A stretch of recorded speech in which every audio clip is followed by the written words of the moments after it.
My parents moved to Georgia when I was about a month old, moved to Augusta, and we lived there until I was 9 years old.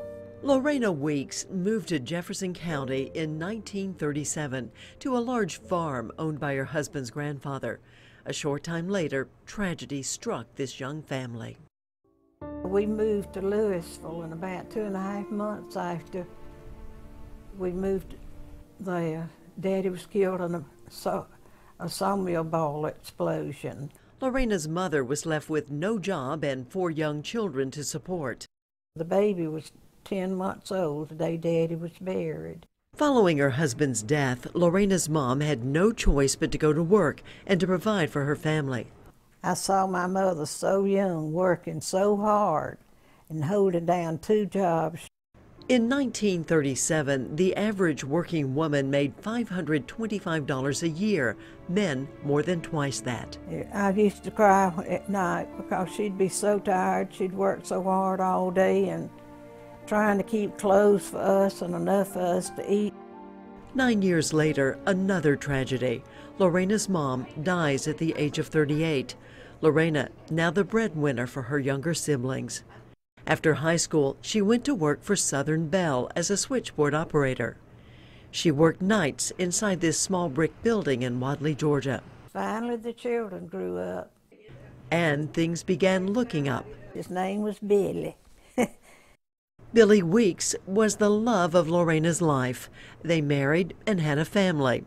Billy worked for the post office, and Lorena remained at Southern Bell.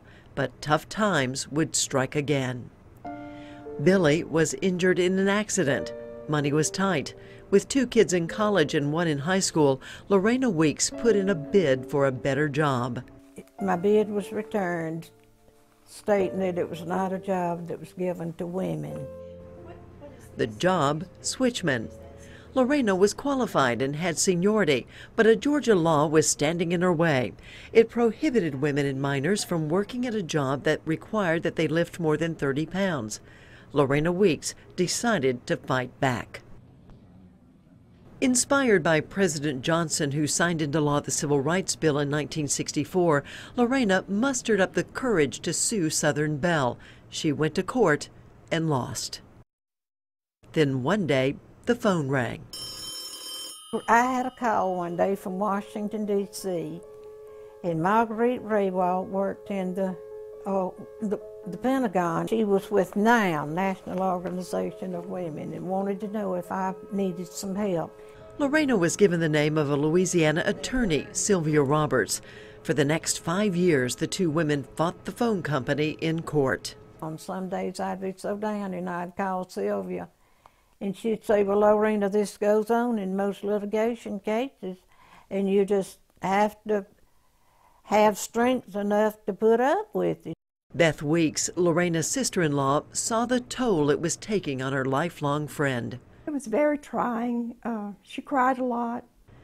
But Lorena wouldn't give up. She had faced adversity before. This was a rule that was wrong, and it needed to be corrected, and God had prepared me for what I was doing. I felt like that. I truly felt like that. Finally, in 1969, the Fifth Circuit Court of Appeals ruled in Lorena's favor. The job was hers. That court victory paved the way for millions of women to pursue their career goals.